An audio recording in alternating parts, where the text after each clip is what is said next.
모범이라는 단어가 들어가는 것은 매우 좋은 이름에 분명해요. 모범생, 모범식당, 모범택시, 모범회사, 모범적인 가정, 모범적인 행정부서 등등 모범이라는 말처럼 정말 모범이 될 수 있다면 아마 기분 좋은 삶이 될 줄로 알아요. 그런데 중요한 것은 신앙에도 모범적인 신앙이 있다는 이야기예요. 아마 교회도 그럴 수 있습니다. 근데 오늘 본문 말씀 속에 보니까 7절에 보니 6절에도 보고 7절에도 보니 6절 하반절 우리와 주를 본받는 자 되었다. 7절도 모든 믿는 자의 본이 되었느니라 라고 말씀하고 있어요. 본이 되는 신앙, 본이 되는 교회 아름답잖아요. 하나님이 원하시는 것이 바로 이런 삶이요, 이런 신앙이요, 이런 교회가 되기를 원하시는 줄 믿습니다. 오늘 그래서 본이 되었던 신앙과 본이 된 교회, 데살로니가 교회가 어떤 교회인가 배우면서 우리도 정말 주님으로부터 참 잘했다. 이 메마른 시대에 본이 되는 신앙을 살고 있구나. 정말 본이 되는 교회로구나 라고 칭찬받는 귀한 삶이 되어지기를 바랍니다. 크게 두 가지인데 모범이 되는 신앙이 있고 모범이 되는 교회가 있습니다. 그래서 먼저 모범이 되는 신앙. 모범이 되는 신앙은 크게 세 가지를 오늘 성경은 이야기합니다. 첫째 6절 말씀 보니까 참 모범이 되는 신앙은 모든 환난과 고통을 믿음으로 이겨내는 신앙이 모범된 신앙이랍니다.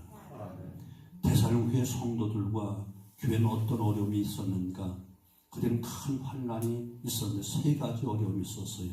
그 첫째가 바울이 전한 복음을 귀부인들과 헬라인들 믿고 오히려 이방 사람 잘 믿고 따르는데 유대인들이 시기해서 바울과 함께하는 자들 아주 괴약한 놈들이다, 성을 요란하게 하는 자다 하는 그 이유를 들어서 믿는 자들 너무너무 괴롭히는 거예요.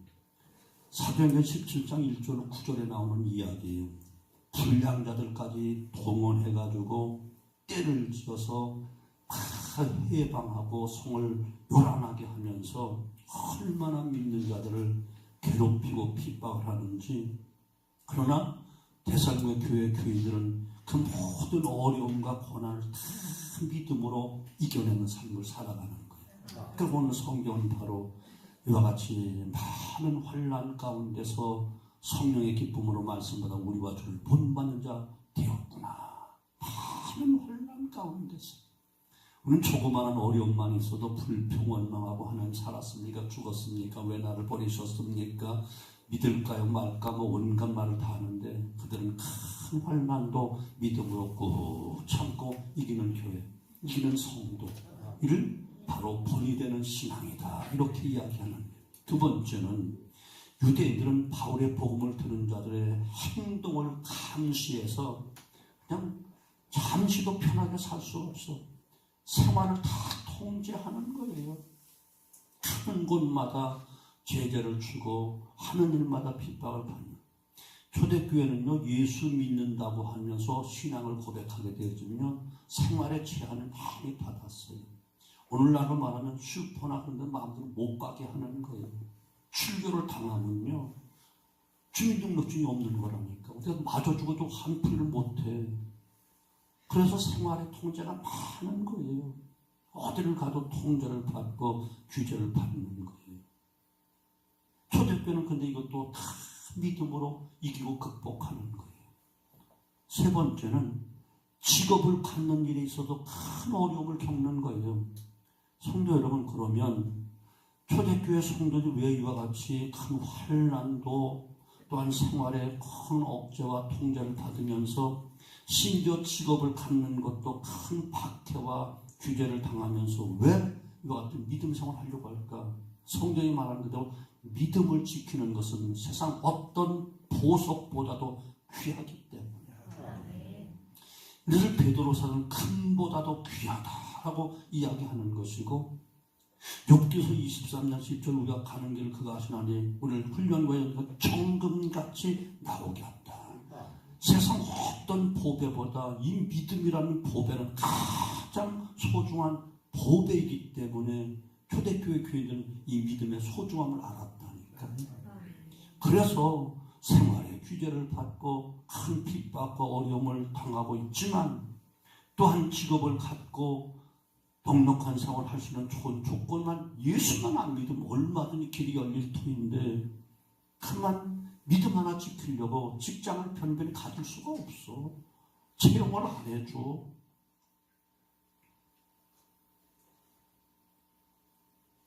환란이 찾아온 많은 조건들은 다 있어. 어떤 이게는 가정 식구들로부터 혼자 믿으면 가정 식구들로부터 욕설을 받고 내어 쫓김을 당하는 거예요. 우도 어른들로부터 많은 그런 고통을 당하고 욕을 먹기도 하는 것이고 사업을 하려도 사업을 제대로 안 돼. 사업의 문이 안 열려. 또는 다른 종교, 유대교는 유대교 정통율법주자들로부터 그냥 큰 고통과 어려움을 당해. 어떤 경우는 자신의 일생에도 결정적인 반대로 나타나는 방해가 많이 있는데 무엇보다 사랑 가까운 가족으로부터 버림을 받을 때, 핍박을 받을 때, 욕을 먹을 때, 또 가깝던 친구들로부터 외면당할 때 얼마나 힘들었겠어요. 우리가 전원주 홍성에 보면 우리 성민교회라고 우리 배범우 목사라고 하는 분이 우리 선배가 있는데 우리가 부흥에도 왔던 분인데 그분이 예수 믿는 것 때문에 집에 쫓겨났다는 거. 결혼식에 부모들도 안 왔다고. 숟가락 하나 갖고 나오지는 못했다는 결혼식에. 그렇게 핍박을 받았어. 그런데 믿음 하나 지키고 나와서 고생하면서 개척해서 목회 잘하고 나중에 그 부모님들로 집안 다 구원시키고 했다니까요. 왜 그랬죠?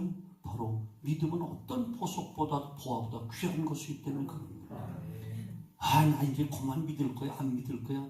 이런 속된 말 개떡 같은 소리 하지 마. 가장 귀한 보배나 싫어, 안 가질 거야는 똑같은 거예요. 사랑하는 성도는 믿음이 그렇게 가벼운 것도 아니고 우스운 것도 아니고 가장 보배로. 보세요. 믿음으로 구원 받잖아요. 믿음으로 제사함 받죠. 믿음으로 하나님 자녀가 되죠. 믿음으로 하늘나라 갈 수 있는 자격 얻죠. 하늘나라 큰 풍성한 기업을 다 받죠. 영생을 얻죠. 믿음보다 더 귀한 건 이 땅에서 없다니까요. 종교개혁자 마르틴 루터가 종교개혁을 하고 난 후에도 수많은 환란이 그를 기다리겠어요. 당연히 칭찬받고 상급받아야 되는데 당시 천주교로부터 큰 죽을 듯이 그냥 얼마나 핍박이 많은지 계속 도망가는 신세가 되었고요. 수많은 반대 세력에 의해서 살해와 살해 위험을 당하기도 했고요.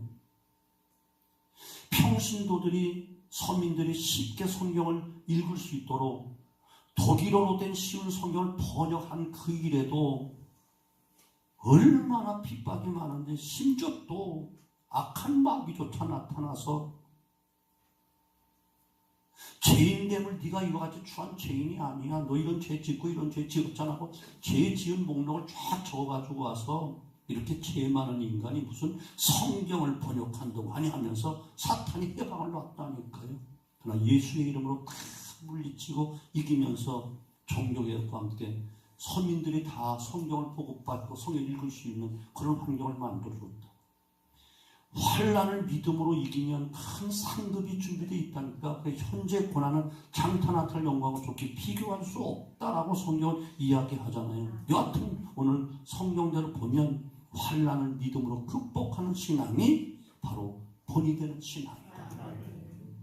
편안할 때는 다 믿을 수 있어. 건강할 때 잘 믿을 수 있어. 생활에 여유가 있을 때 잘 믿을 수 있어. 모든 환경 조건은 다 믿을 수 있어. 그런데 생활이 어렵고 몸이 아프고 집안에 핍박이 있고 주변 사람도 다 믿는 것 때문에 직장에서 왕따 당하고 친척들에게 왕따 당하고 가족에서 내어 쫓김당하고 이럴 때 믿음 지킬 수 있는가? 여러분 마지막 때는 큰 환란이 때가 온다고 하는데 여러분 미리 무장해야 되는 거예요. 여하튼 간에 바로 모범이 되는 신앙 어떤 신앙이다? 모든 환란 크고 작은 모든 것, 삶의 고통이 있고 육체의 고통이 있고 주변에 핍박과 환난이 있어도 다 믿음으로 극복하는 신앙이 본되는 신앙이에요. 성경 소인들 다 봐요. 사드락과 메삭과 아벳느고는 신상 앞에 절하지 않는 것 때문에 불 속에 들어가잖아요. 근데 그것을 이기잖아요. 다니엘을 보세요. 하나님 앞에 기도하는 그것 때문에, 신앙 지키는 그것 때문에 사자굴 속에 들어가잖아요. 죽음이잖아요. 동물원 가는 거 아니에요. 훈련된 사자한테 가는 거 아니에요. 이해가 되시죠? 사도 바울도 보세요. 믿음 하나 지키고 맡기는 사명 감정하려고 40여 년의 특공대가 틈만 나면 죽이려고 하잖아요. 대사령과 교회도 설립해놓고 불과 3개월밖에 못 있고는 할 수 없이 피해갈 정도 그렇게 고통이 많잖아요. 그런데 다 이기잖아요. 아멘? 욥이라는 사람 가만 큰 환경 겪는데도 믿음 지키잖아요. 아멘? 그러니까 신앙의 참편이라고 이야기하잖아요. 두 번째는 참 모범이 되는 신앙은 어떤 신앙인가? 성령의 기쁨으로 말씀에 붙어있는 신앙이다. 6절 이야기합니다. 성령의 기쁨으로 도를 받아. 도란 말은 말씀을 이야기하는 말씀을 받을 때 성령께서 함께 하시죠. 그 말씀을 살려고 할 때 성령이 또 인도하시고 도와주시죠. 그 말씀 앞에 섰을 때 수많은 대적들을 다 피할 길과 이길 수 있는 힘도 주시고 세상과 함께 하면 잠시 기쁨 같으나 곧 피곤이 들어오고 후회가 들어오지만 핍박이 있지만 고난이 있지만 말씀과 함께 동행하면 그 길은 환한 빛이요 길로 인도함을 받는 바른 길로 인도해 주시는 겁니다. 평안과 위로가 바로 다 말씀대로 살아갈 때 따라온다니까. 성령의 기쁨으로 말씀을 받아서 하나님 말씀대로 살아가는 신앙이 바로 복받은 신앙이요 모범적인 신앙인 것을 꼭 믿고 우리 모두 하나님 말씀을 사람의 말로 받지 말고 성령이 나를 깨우치고 인도하신 말씀으로 받게 되어지기를 주님의 이름으로 축원합니다. 아멘. 그런데 시편 1편들 우리가 사용하는 인용하는 말씀도 복 있는 사람 누구냐? 주야여 여호와의 율법을 즐거워하는 자다, 묵상하는 자다 이렇게 말씀하고 있잖아요. 여러분 성령의 기쁨으로 말씀에 붙어 있어야 됩니다. 몇 장 읽었다 장수 채우려고 하는 것이 아니고 성령의 청 말씀이 정말 꿀보다 송이꿀보다 더 달게 느껴지고 하나의 문자로만 보여주는 것이 살아서 움직이는 역사가 일어나는 이런 기쁨으로 여러분 성령의 기쁨으로 말씀에 붙어 있어야 된다. 말씀에 붙어 있으라고 이야기하잖아요. 이런 사람이 바로 모범적인 신앙입니다. 여러분 어떤 문제 어떤 사건 어떤 일들이 있을 때 말씀에 탁탁 여러분 말씀이 여러분 끌고 가야 된다니까. 말씀에 생각나고 그 말씀대로 우리가 끌려 붙어 말씀과 붙어 살아가는 삶. 아멘. 이것이 바로 모범적인 신앙. 세 번째 또 6절 하반절 보면 우리와 주를 본받는 자가 되었으니 목자의 가르침을 받아 주님을 본받는 신앙이 참 좋은 신앙이요 복된 신앙이라는 거예요. 우리와 주를 본받는 자 되었으니 라고 하잖아요. 데살로니가 교인들이 복음을 전하는 주의 사도들과 그 복음의 핵심인 복음의 주인공인 예수님을 따르는 모습의 본을 보여주고 있었다는 거예요. 신앙생활의 모든 삶의 신앙과 삶의 바로 기준이요 표준이요 교과서가 무엇이죠? 하나님의 말씀이에요. 아멘. 예수님을 신앙의 모델로 삼아야 되고 성령의 가르침 곧 성령의 감동으로 기록된 말씀에 꼭 우리는 꼭 가르침을 받아야 되고 하나님이 원하시는 성숙한 믿음으로 가려고 한다고 한다면 바로 말씀대로 따라 본받아 순종하는 삶을 살아가고 배워야만 된답니다. 예수님의 장성한 분량까지 자라가라 이렇게 말하잖아요. 여러분 하나님께서 필요해서 말씀을 대언하시는 종들을 선택하시고 말씀을 전하게 하잖아요. 부르셔서 훈련시켜 보내셨잖아요. 그리고 말씀을 주시잖아요.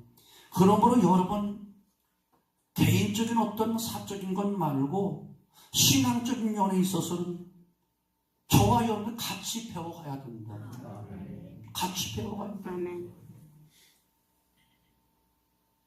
목사의 설교를 들으면 목사 따로 설교 따로 이렇게 구분해서 그저 갈라놓으면요 여러분 하나 눈에 안 돼요.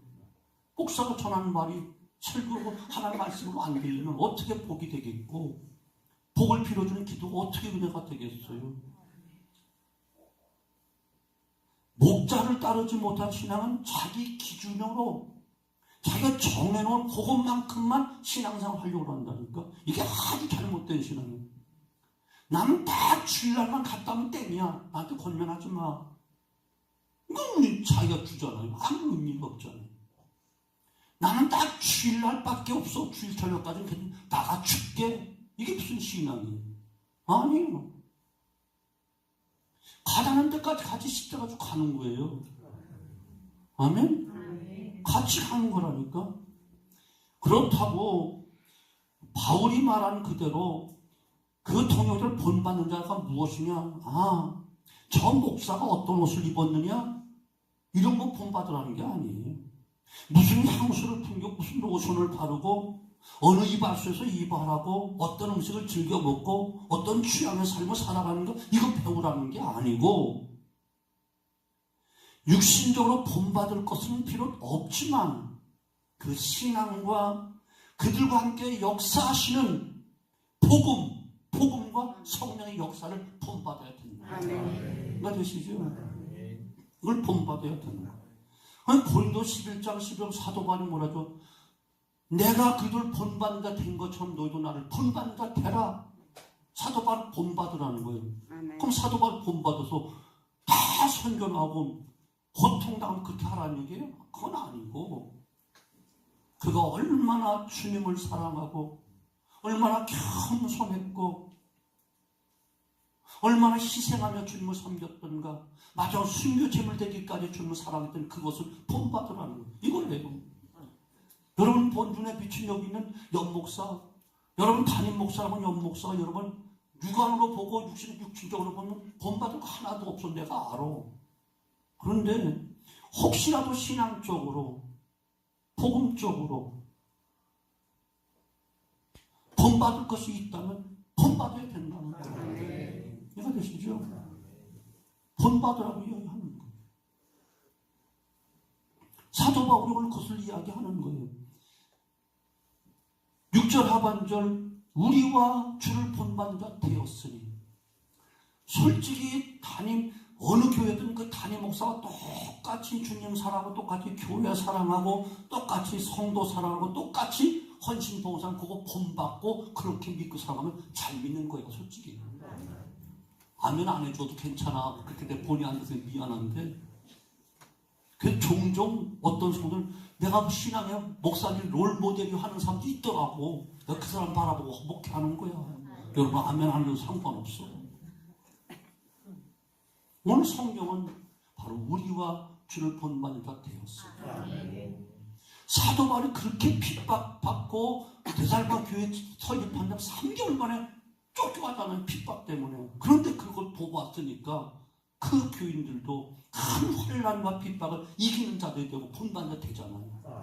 아멘? 만약에 사도 바울과 굴복해가지고 아마 실패 쪽으로 갔다면 그 교인들이 어떻게 그것을 배웠겠어. 그런데 그것을 그들은 이기는 걸 배웠다니까. 아멘? 여하튼 간에 바로 이와 같이 모범이 되는 성도, 모범이 되는 신앙. 환난도 이기고 모든 성령의 주시는 말씀에 다 붙어서 성령 주신 감동의 그 말씀대로 살려고 부단히 노력하고 성령의 기쁨으로 붙잡혀서 목자와 함께 주님을 본받아야 되는 이 신앙이 바로 모범적인 신앙이다. 이렇게 이야기하는 거예요. 그럼 두 번째, 모범이 되는 교회도 되어야 된다. 모범이 되는 교회. 아멘. 그럼 모범이 되는 교회는 어떤 교회라고 이야기하는가? 여기는 네 가지가 있어요. 주의 말씀의 역사가 일어나야지만 된다는 거예요. 아멘. 8절 상반절 주의 말씀이 너희에게로부터 마게도냐와 아게에만 들릴 뿐 아니라 하나님을 향하는 너희 믿음의 소문이 각처에 퍼졌으므로 우리는 아무 말도 할 것이 없다. 너무 잘하니까 할 말이 없다. 주의 말씀이란 물론 복음을 이야기하는 거예요. 예수 그분이 그리도 되심을 증거하는 말이 바로 복음인 거예요. 이 말씀에서 구원의 기쁨을 얻게 되는 것을 의미하는데 성도들의 아름다운 교제와 예수님의 능력이 나타나고 있다는 거예요. 사랑하는 성도분, 여러분 예배에 있어서 가장 중요한 것이 무엇이지요? 여러분 한번 순서지 우리 매주 나오는 순서지 한번 가만히 살펴보십시오. 다 중요한 것이지만 더 중요한 것, 가장 중요한 것이 있다니까요. 모든 순서는 다 드려지는 거예요. 하나님 앞에는 시간을 드리고 자신을 드리고 물질을 드리고 찬송을 드리고 헌신을 드리고 드리는 거예요. 단 두 가지는 받는 거예요. 무엇이죠? 설교와 축복은 받는 거예요. 이게 굉장히 중요한 거예요. 우리가 시간 드리고 자신을 드리고 육체를 드리고 예물 드리고 드리는 것, 지극정성을 흠없는 것 드려야 되는데 이것을 하나님 받으시고 영광을 거두시고 주님께서 택한 주의 종을 통해서 하나님의 말씀을 선포하는 설교 말씀을 듣는 것이 그만큼 중요한 것이고 마지막에 성부와 성자와 성령의 이름으로 복을 빌어주는 것이 예배 마무리가 되잖아요. 아멘? 다 육적으로 드려준 두 가지는 우로부터 하나님도 받는 거예요. 예배에서 핵심은 그러니까 설교라는 거예요. 가장 중요한 부분이라는 거예요. 근데 어떤 분은 뭐 식당 봉사한다, 다른 거 한다, 무슨 뭐 한다면 말씀을 건성으로 듣고 늘 듣는 상투적인 말씀을 듣는데 이건 전혀 의미가 하나도 없어요. 같은 예배 시간에 앉아 있어도 우선순위가 있다니까요.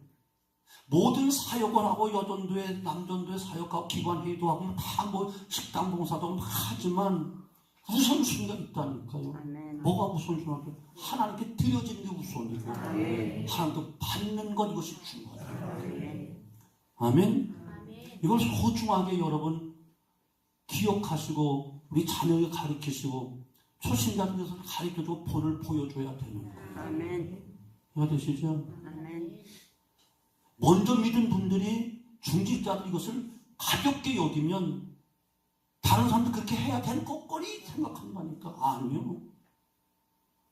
다 보고 배우는 거라고. 새가족들이 어디서 얼마나 어색하게 왔는데 였는지를 하면서 기도 시간 안 보고 눈 안 감고 옆 사람 보고 그대로 따라 한다고. 우리도 그러잖아요. 처음 가면 낯선 데 가면 그거 배우잖아요. 옆 사람 눈치 보고 배워준 거잖아요. 그렇다고 설교 시간이 아니면 목사가 맨날 초신자에 맞춰서 초보적인 신앙생활을 가르칠 수는 없잖아요. 당 중상, 상중 이렇게 조금 거기에 맞춰서 대배 설교는 중하의 기준을 맞춰서 설교하고 수요 기도회라든가 이런 때는 조금 중상보다 맞춰서 설교도 하고 강의 설교도 하고 이렇게 하는 것이고 이해가 되시죠? 그러니까 설교하는 게 그냥 무조건 뭐 설교하는 게 하는 게 아니라 다 시대 상황도 봐야 되고 교인들 상황도 봐야 되고 또한 환경도 봐야 되고 겨울이면 겨울, 여름이면 어떤 계절도 봐야 되고 또 성도들 또 저 예배 참석 수준도 봐서 거기에 맞추어서 하는 거라니까. 연약한 새신자들 아니면 어린아이 있을 때는 젖병 갖고 먹여야지. 그래서 가득 갈비 같은 먹일 수는 없잖아요. 딱딱한 거 먹일 수 있잖아요. 그래서 수요 기도회 정도 나온다 한다고 한다면 지금 여러분 수준 있게 공부를 하면 그래서 강의 설교하는 거예요.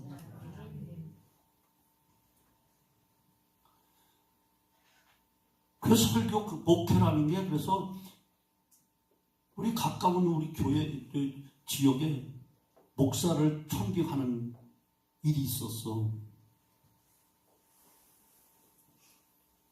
벌써 교회 공소 목회자가 비어 있는 지 한 거의 6개월 이상 됐어.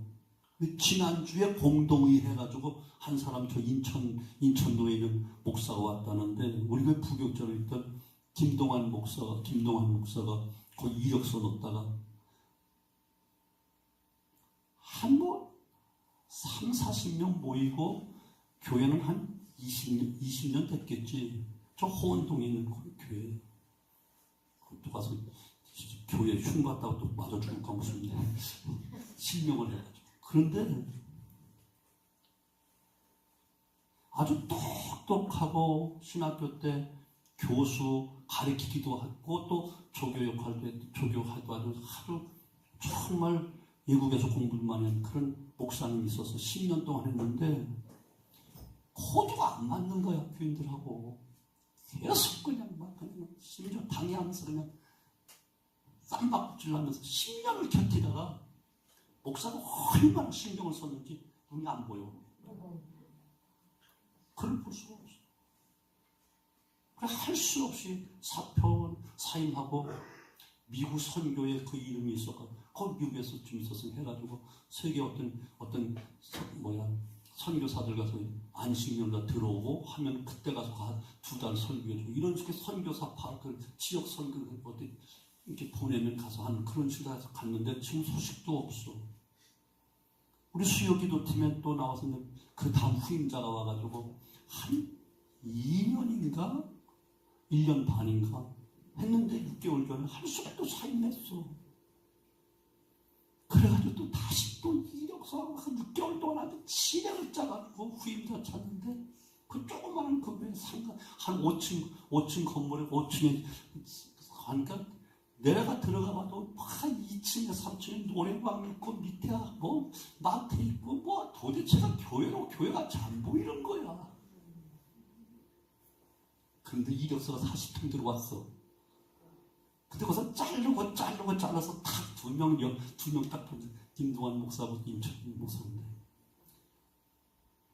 근데 김동환 목사는 또 먼저 있던 전임자, 고담 전임자하고 코드가 똑같은 코드로 똑같이 하니까 싫어하지, 교인들이. 그때 무조건 쌈박사로 씌웠는데. 인천도에 있는 어떤 목사가 그래도 다행히 공동회에서 99% 나갔대. 그래서 일단 이거 됐다고 어제 노예당하고 점심 먹을 때 아유 친애를 짰다고 그렇게 하면서 그렇게 사람 못 데려오는 게 그렇게 힘든 거야. 호도가 안 나. 큰 소리 내고 막 통성기도를 못하게 해. 신교 방언기도 방언 못하게 해. 그러니까 그들은 그걸 좋아하는데.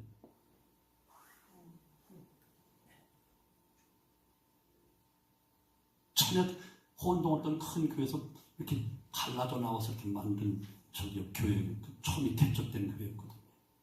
약간 순복은 기질들이 좀 있어가지고 막 시하시고 부르주고 막 통성기도 이런 걸 좋아하는데 큰 소리 못하게 방언도 못하고 그러니까 계속 쌈박질만 하면 영적 충족이 안 되게 쌈박이 더 나겠어. 10년 동안 하다가 자기는 자기들 병들고 교회는 교인들 다 상처 있고 병들고 다 터지고. 왜 여기까지 갔지? 사랑하는 성도 여러분, 말씀이 그렇게 중요합니다. 말씀 소중히 여기십시오. 교회는 하나님의 말씀의 역사가 강하게 일어나는 교회가 생명 있고 능력 있고 본인들의 교회. 아멘. 여러분 교회가 이 땅에 많습니다. 가장 아름다운 교회 기준이 무엇일까요? 여러분이 왜 교회 나오시지? 왜 우리 교회를 선택하고 여러분 우리 교회 와서 신앙생활 하시지? 어떤 분 멋진 성전, 웅장한 성전을 가진 교회가 좋은 교회가 표준이다 이렇게 말하는 사람이 있을 수도 있지만 그것은 아니에요. 내부와 시설이 잘 돼 있고 모두 또한 시설이 잘 갖추어지고 아름답게 잘 꾸며진 교회가 훌륭한 교회다. 거기에 기준을 둘 수는 없어요. 엊그제 우리 담당팀들 얘기하다가 로버트 슐러 목사님의 수정교회다. 아까 로버트 슐러 목사님께 생각이 안 나서. 그렇게 유명하신 분이었잖아요. 로버트 슐러 목사님 그분께서 목회하고 연세 들고 그분 돌아가시고 그 아드님이 후임으로 들어갔는데 불과 몇 년 만에 10,000명이 빠져나갔다니까. 도저히 재정 운영이 안 되는 거야. 그 수정교회야. 크리스탄을 쫙 저니까 거기 한번 제가 갔었거든요. 북에 그쪽을 갔다가 진짜 저쪽 한 지역이 다 그 지역이에요. 저쪽 쫙 가면 그쪽에는 교회 묘지가 교인들 묘지가 별도로 쫙 있어요. 그게 주신 모세가 호렙산에서 떨기나무에서 불 피는 것을 다 그렇게 만들어놨어요. 동산에다. 베드로가 물을 걷는 거 그거 다 만들어놨어요. 맞다고 전화 또 왔어요. 자동차 타고 예배 드릴 수 있다. 그때 코로나 시대 아닌 그때 벌써 오래됐잖아요. 그때 벌써 우리 이 건물 이거 붙이장 합판 것 같은 큰 스크린 바깥 차로 다 예배 드리면서 그렇게 시설돼 있었죠. 다 크리스탈을 반짝반짝 휘황찬. 그런데 그 교회가 경매로 넘어갔다. 원로 목사님 그분 그냥 돌아가시고 재정이 운영이 안 되는 거예요. 빚이 있어서가 그 자체가 운영이 안 되니까. 그래서 천주교로 넘어갔다니까. 그 정부에서 타협 어떻게 합의 봐가지고 그럼 이거 살만한 교회는 천주교밖에 없대서 그 대성당 주인들 다 입는다. 엊그제 우리 부교자님 전화 왔을 때 그 얘기하더라고. 가보니 너무 마음이 아프더라고. 건물이 웅장한 교회가 좋은 교회가 아니고요. 내부 시설이 좋다고 좋은 교회가 아니고요. 하나님의 말씀의 역사가 강하게 일어나는 교회. 정말 생명 있고 능력 있고 하나님 말씀대로 역사가 일어나는 교회. 이런 교회가 모범적인 교회입니다. 규모 상관없어요. 숫자 상관없어요. 재정 상관없어요.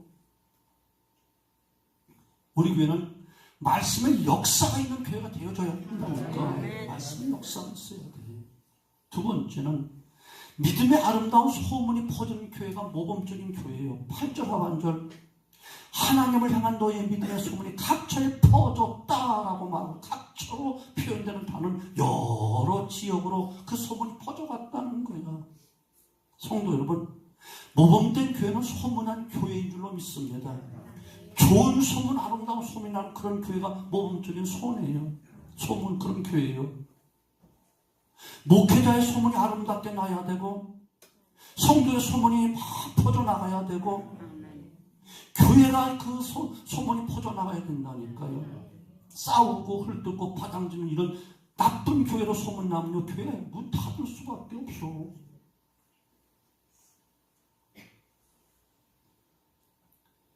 목회자와 교회는 성도들 뿐만 아니라 주변 사람들 칭찬 듣는 그런 교회, 좋은 교회로 소문이 나야 된다니까.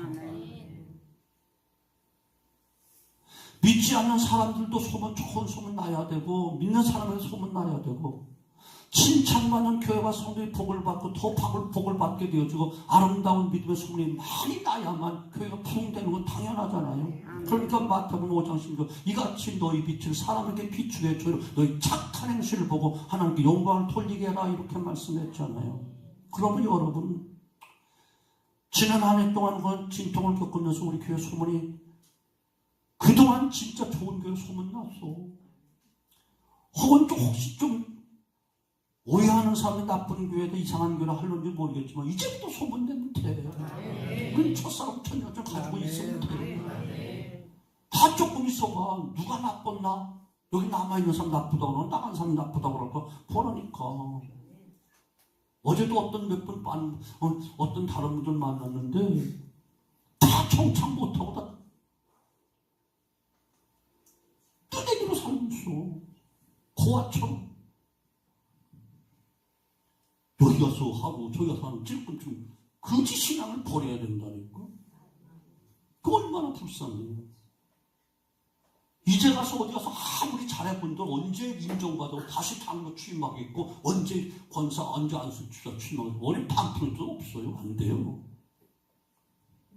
그게 얼마나 비참하냐고.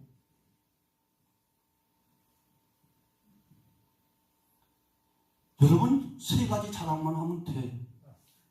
믿지 않는 사람 앞에는 예수 자랑하면 돼. 하루에 3번씩 세 가지만 꼭 자랑 한 번씩 하면 돼. 예수님 자랑하면 돼. 교회 자랑하면 돼. 목사 자랑하면 돼. 그럼 교회는 자연히 소문나게 돼. 아멘. 어떤 주책 없는 권사는 믿지 않는 부동산에 가서 하루 종일 교회 비방만 하고 있었대. 한번 또라이지. 자기 교회, 자기 목사, 자기 쪽 욕해봤자 요새 침뱉기지 믿지 않는 사람들한테 가서. 그랬더니 어떤 집사님 그 부동산에 좀 친해서 갔더니만 그게 그랬다며 이랬다며 막 그러더래. 누가 그래 주디 밑으로 받겠다고 그랬대. 제대로 알지 못하면 아무 소리 하지 말라고 그러면서 야단 쳤다면 그 다음부터는 그 부동산 찍술도 안 하더라잖아. 내가 열려봤더라고. 글쎄.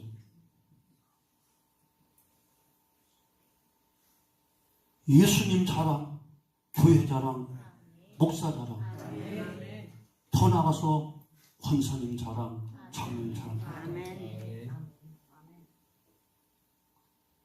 특별히 권사님들 조심하셔야 돼. 마트 가서도, 미장원 가서도, 동네 어떤 슈퍼에 가서도 여러분 잘해야 돼. 여러분 권사님인 줄 예수님인 줄 성식교인들 다 알아. 이 불황 속에 그냥 어렵게 어렵게 장사하는데 그냥 날 이렇게 깎고 또 깎고 나중에 깎고 좀 나중에 또 하나 집어갖고 가고 이렇게 못된 짓 하면은 누가 그 교회를 좋아라 하겠어. 특별히 믿는 사람들끼리 잘해야 돼. 기관에서 잘해야 돼. 그 권사님 때문에 도저히 기관 적응 안 돼서 나 다른 데로 가요! 하고 간 사람도 얼마나 많은 줄 알아? 정신 차려야 돼. 성경 그랬잖아. 어린 소자를 실족해 하면 차라리 연감했더니 막 바다에 빠져 죽어라 차라리 그랬잖아. 좀 실려 죽기까지 해서 그 한 영을 건졌는데 내가 말 한마디로 내 행동 하나로 내 열정으로 내 형편과 사정 그 형편과 사정 알지 못하고 내가 막 닥다고 내가 떠나왔다고 생각하면 그 영혼 어떡할 거냐고. 차라리 너 연대한테 빠져 죽어. 너 때문에 교회 부흥 안 돼. 이러잖아요. 그런 말 한마디 들을 때마다 얼마나 목사는 혈압이 오를지 몰라. 열불나지. 정말 신앙생활 처음 초신자 세워서 안수 세례받고 집사되고 권사되고 안수 집사되고 장로되고 그렇게 되면 수십 년 걸리잖아. 근데 내 행동 하나가 기관에서 말 한마디가 그 영혼 죽여버린다니까. 그 떨어진 사람들 많아요. 정신 차려요 여러분들도. 아멘? 절대로 내 형편 내 거기에 맞춰서 닥다구리 하지 마. 그냥 형편 모르잖아. 가정 형편 모르잖아. 나이 먹은 몸 건강한 상태 모르잖아. 내가 할 것만 그냥 해. 더 하려고 하지 말고 더 시키려고 하지 마. 제 앞가름만 하면 돼. 이거 되시죠? 이것만 제 앞가름만 잘해주고 가만히 제자리만 지키면 되는데 가르치려고 하고 시키려고 하고 남 형편 모르고 닥다구리 하니까 그냥 시험 들고 상처로 견디다 못하고 그냥 가버리면 혼자만 가나? 연결된 사람 다 끌고 가지. 그럼 교회가 어떻게 돼? 쪽방나는 거잖아요. 아름다운 소문이 나야지. 그 권사님 보니까 그 장로님 보니까 그 집사님 보니까 정말 그 교회는 법 없이도 살고 다 천당 갈 수 있을 것 같아. 나 그 교회 갈래? 갈 바에는 이렇게 해서 와야 되는데 나 그 사람 있으면 안 가? 그 교회 그 사람 그 교회 다닌다며? 나 안 가? 그럼 되겠느냐고 이게. 자신도 성큼쯤 품 안에 안기지 않고 어린 사람들 가로막고 못 들어오게 하는 거 똑같은 거잖아요. 모범적인 교회가 되려면 내 자신의 교회 이루어서 내 자신이 모범적인 삶이 되어야 되고, 아멘. 그래야만 내 내가 자랑하는 것도 신뢰가 가지. 나는 개떡같이 하면서 아무리 자랑해봐봐. 아니, 너나 잘해. 하지 않겠어요? 세 번째는 생활의 변화가 일어나는 교회가 모범적인 교회예요. 아멘.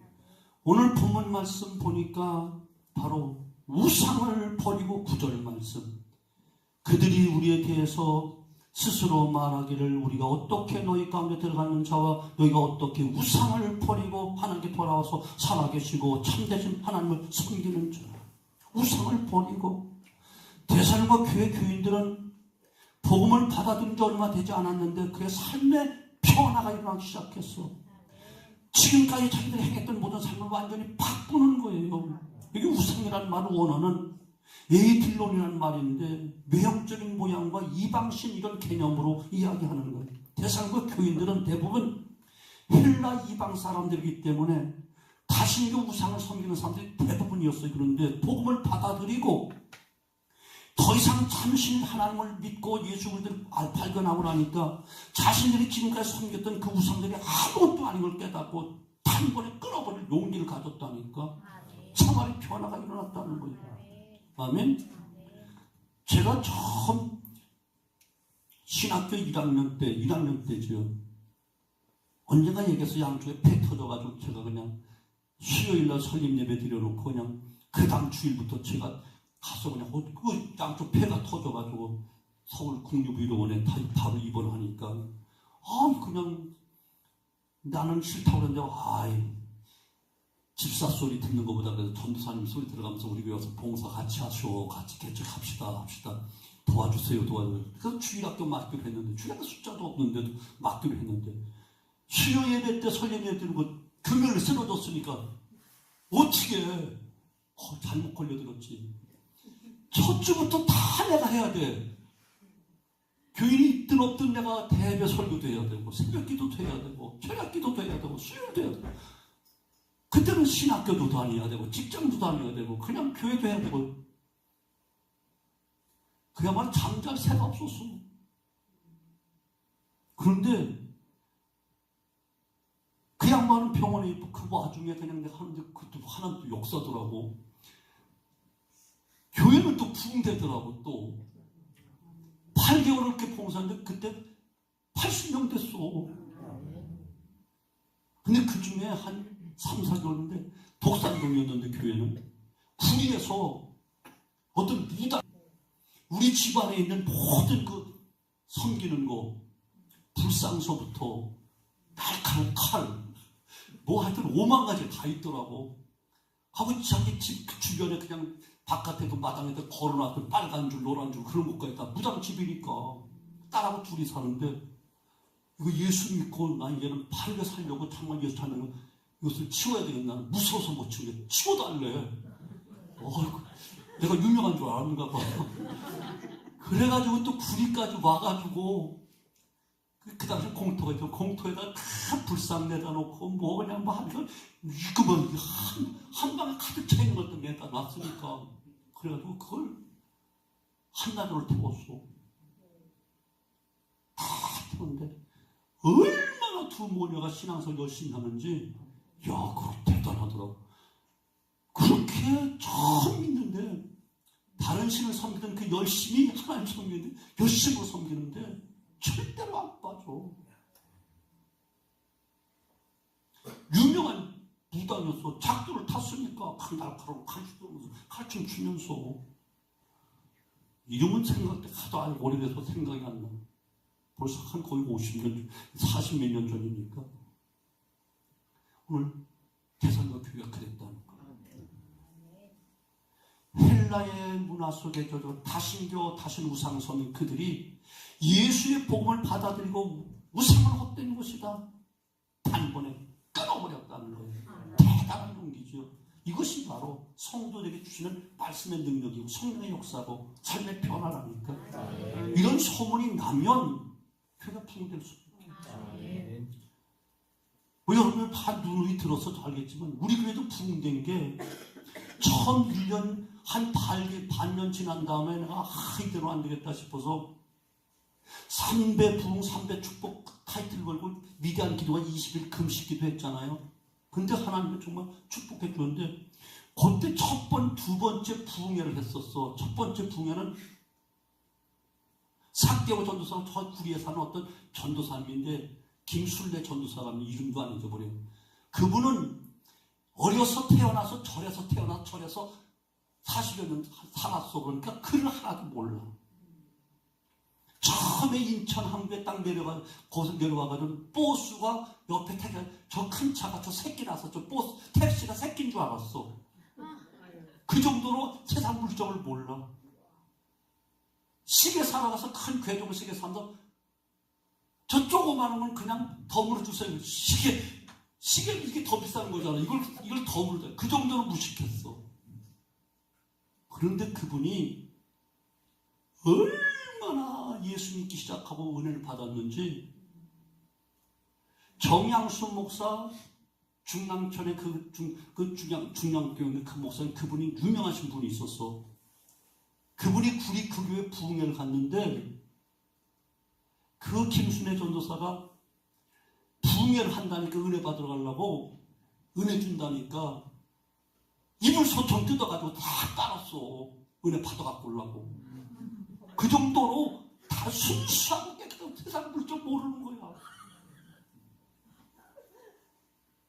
그랬는데 하나님께서 부흥강사 저녁 식사하려고 하는데 식사를 안 하는 거야.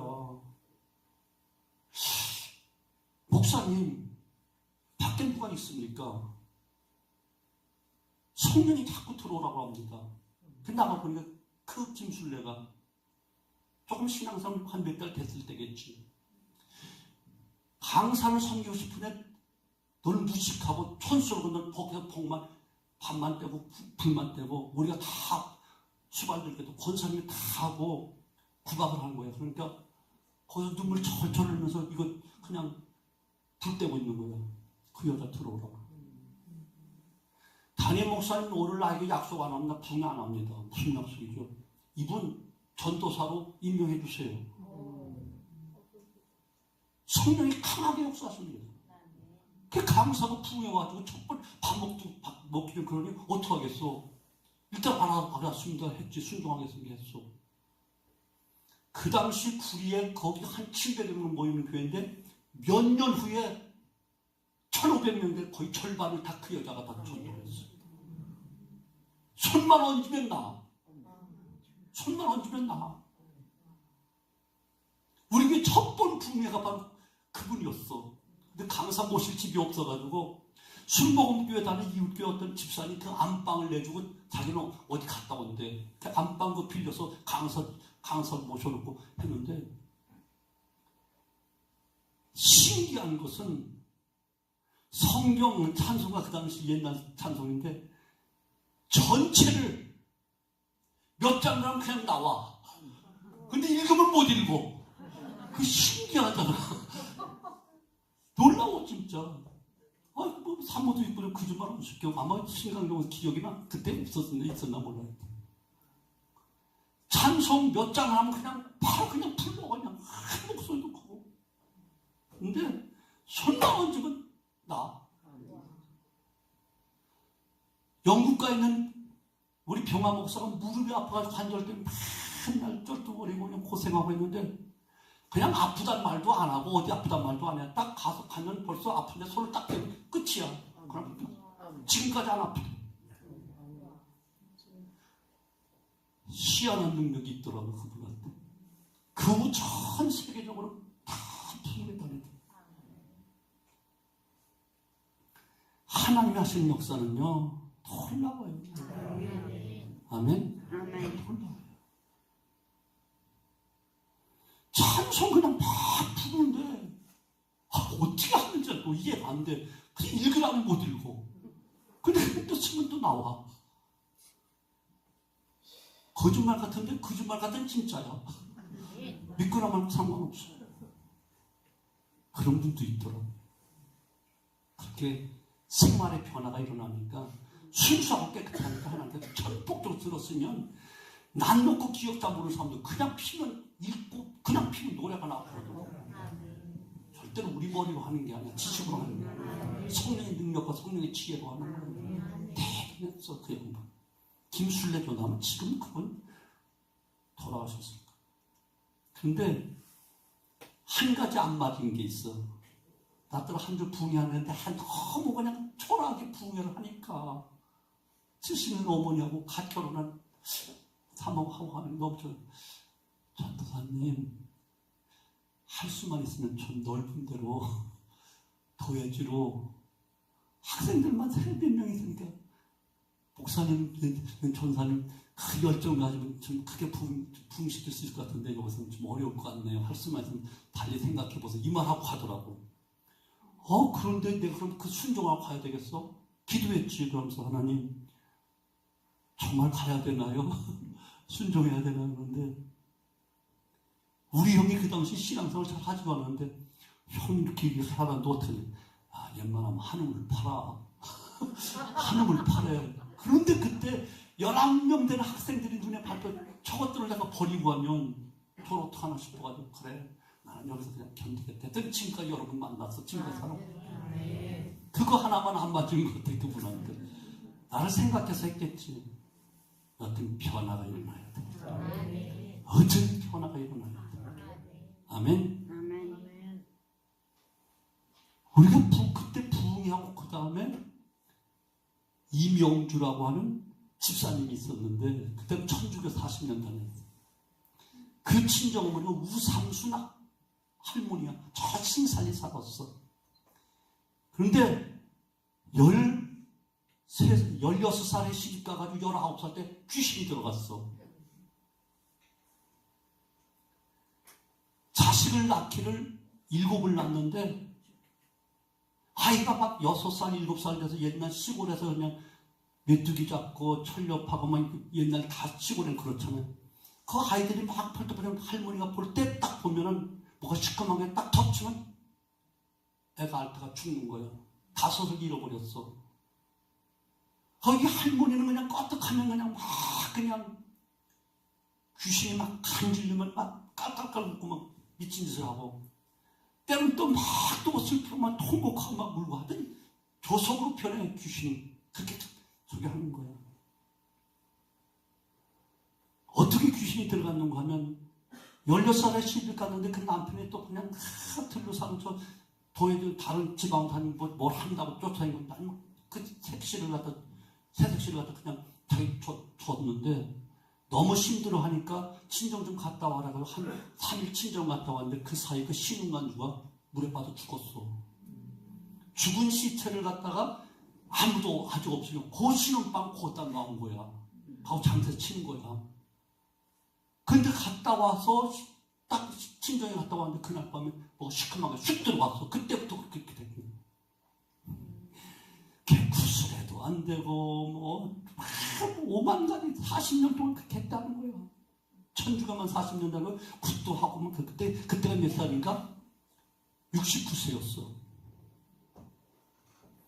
그런데 천주교도 가고 굿도 해보고 뭐 이제 다 해도 안 하고 또 멀쩡할 때 또 멀쩡해. 근데 막 또 귀신짓을 하면 또 귀신짓을 하는 거야. 다 가봤는데 개신교는 안 가봤다. 거기 가보고 싶다 그러는 거야. 그 이명주 집사는 우리 교회 바로 앞에 있었는데 한 50m 떨어 신살리 고신 떨어졌거든요. 부흥이 한다고 전단지 뿌렸더니만 부흥이 한다고 그러니까 야 거기 좀 한번 가봤으면 좋겠다 그러는 거야. 그래서 손주가 가서 모셔왔어.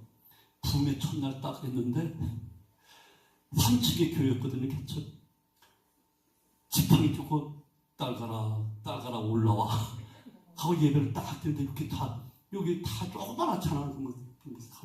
거기서 예배 드는데 설교를 부흥 강사가 와서 2번째 부흥했던데 어떤 합동집 어떤 목사님 와서 설교를 하는데 조금 말씀 설교를 하는데 이 할머니가 뭐라고 시부렁 하면 전부 다 교인들이 닭병을 좀 다 졸고 있고 이 희한한 현상이 일어나는 거야.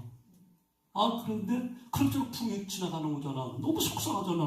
어려운 형편에. 목사님 저분이 귀신 들려서 그렇다는데 기도 좀 한번 안 해준다는 거야. 그냥 시집이 끝나는 거야. 너무 속에서 내가 할머니 우리 하나님 살아계시니까 우리 기도하면 되니까 계속 여기 좀 계실 수 있어요. 대병만 고쳐준다면 내가 얼마든지 있죠. 여기 앞에 우리 딸내 집이에요. 그래요?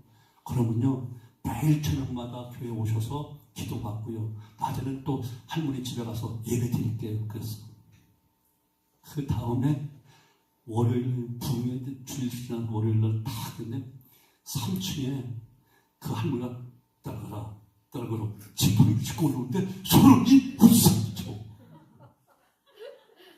그래서 주님 방 안에 교회 안에 방이 이렇게 꾸며놨거든.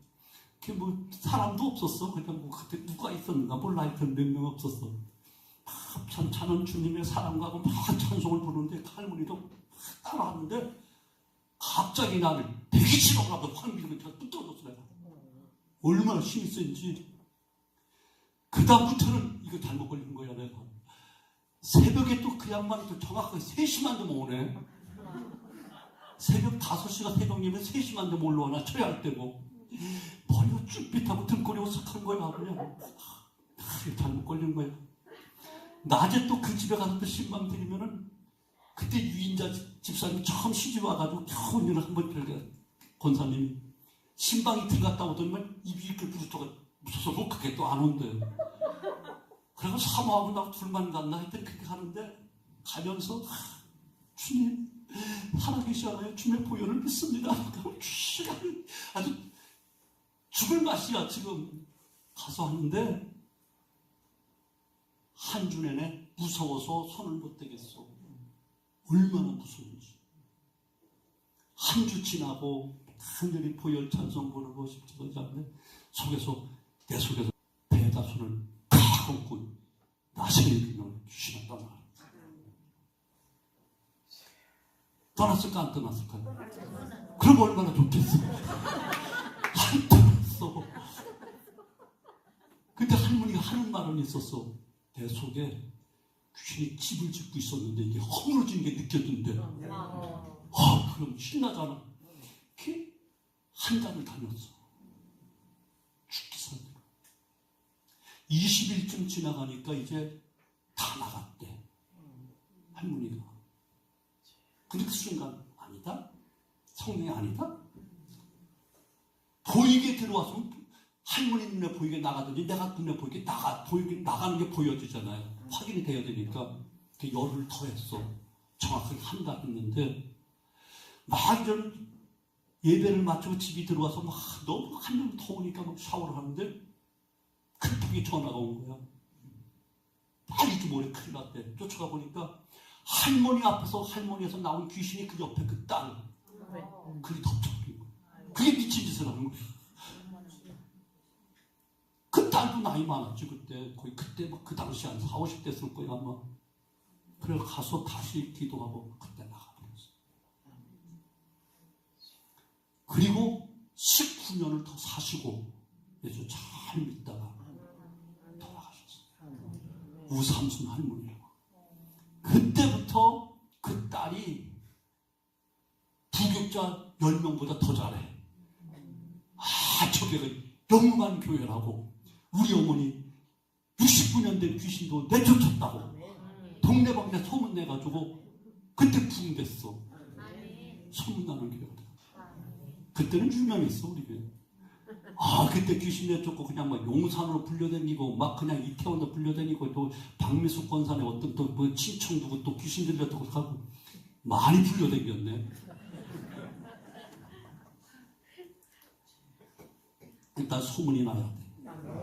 귀신이 쫓겨나든 큰 암병이 떨어났든지 뭐 죽을 산에 살아났든지 소문이 나야 돼. 그런 역사가 일어나야 된다니까. 기도 많이 해야 돼. 난 영영 없어지 못하니까 여러분들 기도 많이 해서 좀 소문이 돼서 오늘 새벽에 얘기했던 그대로 양재동에 있는 그 새로운 교회처럼 큰 교회 휘몰아쳤던 그 환난과 어려움 다운 다음에 놀랍게 부흥돼가지고 지금 뭐 중복기도팀 그 팀들이 특별 새벽기도 때 3시에나 연습 다 128명은 특송했다는 거 얼마나 멋있겠어. 그렇게 교회가 부흥됐다면 내가 들어가 봤어 그랬더만 유명해. 한웅 목사인가? 그런 목사님인데 책도 많이 쓰셨더라고요. 교회가 몇 년 동안 얼마나 이렇게 휘몰아치고 고생했는데 그 사건 다 지나고 수습된 다음에 하나님이 획기적인 부흥을 줘가지고 아주 그냥 넘치는 부흥을 받아요. 이해가 되시죠? 우리가 그런 역사가 일어날 줄로 믿습니다. 마지막 한 가지만 할게요. 확고한 신앙 고백을 가지고 주의 재림을 기다리는 교회가 모범적인 교회예요. 10절 보면 일종의 신앙 고백적인 표현인데 죽은 자들 가운데 다시 살리신 그의 아들이라는 표현이 그 말이에요. 아울러 예수님의 재림을 강렬하게 소망하는 교회라는 거예요. 다시 살아나신 예수님께서 다시 오실 것을 굳게 확신하고 살아가는 모습이 바로 대상교회 교인들의 모습이었다는 거예요. 그러니까 환난도 이기고 말씀에 붙잡고 살려고 무척 노력하고 삶을 변화시키며 재림 예수 맞을 준비하려고 그렇게 변화가 일어났다는 거예요. 아멘. 우리 주님 부활하셨습니다. 천국 가셨습니다. 지금 하나님 보좌 옆에 앉아 계십니다. 그러나 분명한 것은 마지막 날 철저한 권세를 가지시고 불신자를 심판하시기 위해서 또 믿는 우리들을 하늘나라로 인도하시기 위해서 다시 오신다라고 분명히 약속하고 계셨어요. 아멘. 초림 예수님에 대해서는 318번 이야기했지만 재림에 대해서는 1517번 이야기하고 있어요. 그만큼 5배 이상을 더 많이 재림에 대해서 이야기하고 있다는 성경은요. 주님 반드시 다시 오십니다. 불신자는 진노의 심판하시기 위해서, 믿는 우리는 영원한 하늘나라 기업을 상속해 주시기 위해서 우리 모두 모범적인 신앙을 가져야 돼요. 어떤 환난도 믿음으로 이겨야 되고 성령의 부모의 말씀에 붙들려 살아야 되고 정말 목사의 가르침을 받아 정말로 주님을 본받는 자 되어져야만 되고, 아멘. 또 우리가 모범적인 교회가 되어서 주님의 말씀에 날마다 역사가 일어나는 교회, 믿음의 아름다운 소문이 각 곳에 퍼지는 아름다운 교회, 우리 성도 생활의 변화가 일어나는 교회, 확고한 신앙과 함께 주님의 재림을 의심 없이 믿고 마라나타 아멘 주 예수여 어서 오시옵소서 재림 주님을 사모하는 아름다운 교회가 되어서 모범적인 교회로 다시 거듭나게 되어지기를 주님의 이름으로 축원합니다.